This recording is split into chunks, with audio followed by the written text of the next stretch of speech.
नमस्कार, सूचना दर्पण न्यूज़ में आपका स्वागत है।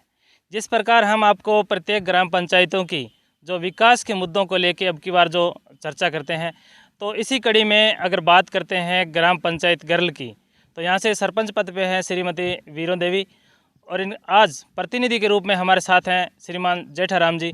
तो आज बात करेंगे इनसे कि जेठाराम जी, जिस प्रकार आपकी जनता ने, ग्राम पंचायत की जनता ने भरपूर सहयोग के साथ में जिस प्रकार आपके परिवार पे जो विश्वास जताया और श्रीमती वीरों देवी जी को जो सरपंच पद पे चुना, तो किस प्रकार रहा आपका कार्यकाल और जनता को किस प्रकार मिली राज्य सरकार केंद्र सरकार की योजनाओं की राहत या जनता हुई आहत।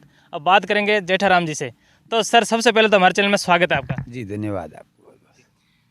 जेठाराम जी, जिस प्रकार अपनी मुलाकात काफ़ी समय बाद हो रही है, तो आपने जो चुनावी वादे किए थे उसके बाद में जैसे आपने बताया था कि मैं ग्राम पंचायत का एक स्वरूप बदल दूंगा, किस प्रकार खरे उतरे इन?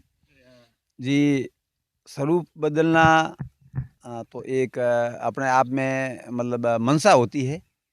अब उस पर कितना काम होना कितना नहीं होना, ये तो जितनी अपनी कैपेसिटी हो या जितनी अपनी सामर्थ्य हो उसके हिसाब से, मेरी सामर्थ्य के हिसाब से।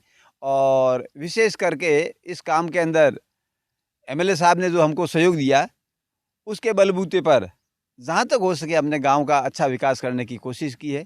जैसे अपन अभी जिस स्कूल के प्रांगण में खड़े हैं, वहाँ पर भी आपने देखा होगा कि नए हॉल बने हैं, टाँके, शौचालय वगैरह पूरी चारदीवारी का मतलब बड़ा होना, और भी गांव के अंदर ग्रेवल सड़कें होना और डोमरीकरण होना, और विद्यालयों के अंदर शौचालय होना। जहाँ जहाँ आवश्यकता देखी, पानी की समस्या के लिए देखा तो यहाँ 8-10 ट्यूबवेल होना, 8 ट्यूबवेल हो गए हैं और 2-3 अभी स्कीम के अंदर चल रहे हैं।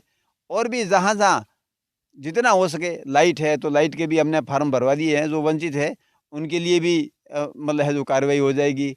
जहाँ पाइपलाइनों की ज़रूरत थी, विशेषकर मैंने शुरुआत में ये देखा था कि भी जो आवागमन के जो साधन है, क्योंकि यहाँ कोई समतल भूमि तो है नहीं, हम किसी रास्ते से जाते हैं तो उसके बीच में ज़रूर कोई न कोई टिब्बा आता है, और वहाँ बरसात के समय हर समय वहाँ आवागमन बंद हो जाता है।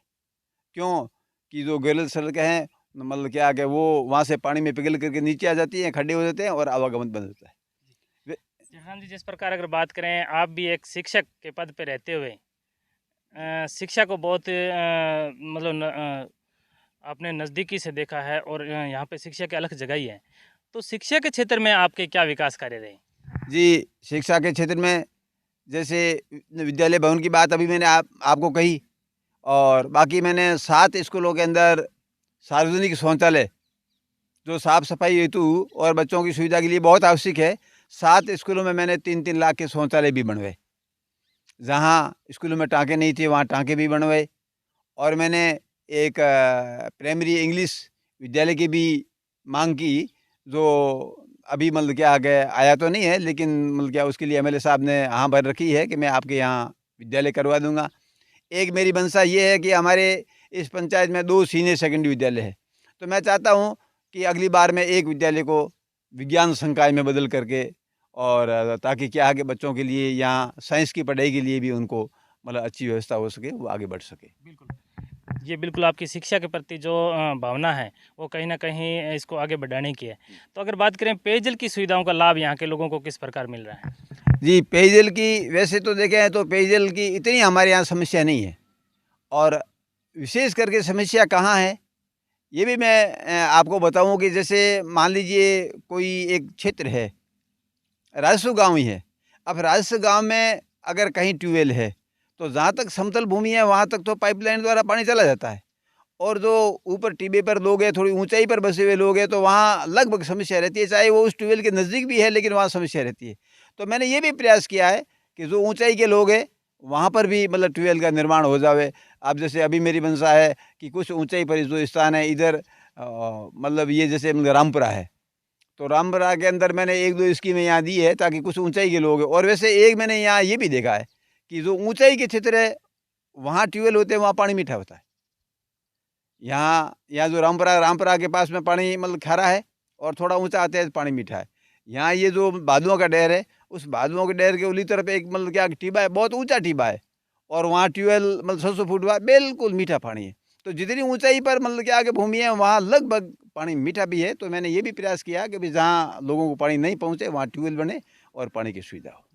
जेठराम जी, जिस प्रकार अगर बात करें, अपने जो सरपंच है वो भी एक महिला हैं, तो महिला होने के नाते महिलाओं के प्रति और बालिका शिक्षा को बढ़ावा देने में आपके क्या प्रयास रहेंगे? जी, महिलाओं के लिए मैंने यहाँ कुछ ये ग्रुप भी खोल रखे हैं और ये राजीव का वगैरह के भी मतलब क्या कि रामपुरा में 2-3 मतलब सेंटर है। और इससे पहले मैं ये जो मतलब कृषि विज्ञान केंद्र दांता है, कृषि विज्ञान केंद्र दांता में मतलब क्या है कि मतलब उसी में मतलब क्या पहले जुड़ा हुआ था और वहाँ की जो एक कमेटी थी उसका मैं अध्यक्ष भी था। उसके ज़रिए मैंने यहाँ मतलब क्या कि 2 स्थानों पर मतलब शिविर भी लगाए और लोगों को मतलब क्या कि है तो महिलाओं को सिलाई का काम भी सिखाया। और विशेष करके हम ये चाहते हैं, बच्चियों को भी हम प्रोत्साहन देते हैं और आगे मतलब कि आगे बढ़ने के लिए है तो समय-समय पर उनको भी कहते हैं, लोगों को भी जागरूक करते हैं कि भाई आप एक बच्ची को पढ़ाओगे तो मतलब कि आगे 2 परिवार सुधरेंगे। और इस ढंग से हमारा महिलाओं के प्रति और बच्चियों के प्रति अपार स्नेह है। बच्चों से और बुज़ुर्ग लोगों से भी उनके प्रति हमारा ज़्यादा स्नेह है और हम उनको आगे बढ़ाने के लिए प्रयास कर रहे हैं। बिल्कुल। तो जिस प्रकार आपने यहाँ पे इतना विकास करवाया है और आप जिस प्रकार लोगों को पेयजल की सुविधाएं, बिजली की या शिक्षा के क्षेत्र में जो बदलाव आया है, तो हमारे चैनल के माध्यम से यहाँ की जनता को क्या कहना चाहोगे? जी, मेरे गाँव की जनता का मुझे बहुत बड़ा स्नेह है, प्यार है, सब कुछ है। चूँकि मैं यहाँ मैंने मतलब साढ़े 39 साल नौकरी की। साढ़े 39 साल में मैंने 37 साल इसी गाँव में नौकरी की और एक ही विद्यालय में नौकरी की। तो ये मेरे गाँव की जनता का मेरे प्रति एक अपार स्नेह है। हो सकता है मैं अपने आप में पूर्ण नहीं हूँ, मेरे अंदर भी खूब सारी कमियाँ हैं। लेकिन जनता मुझे उन कमियों को प्यार से मतलब क्या नकार देती है और मुझे भरपूर सहयोग देती है।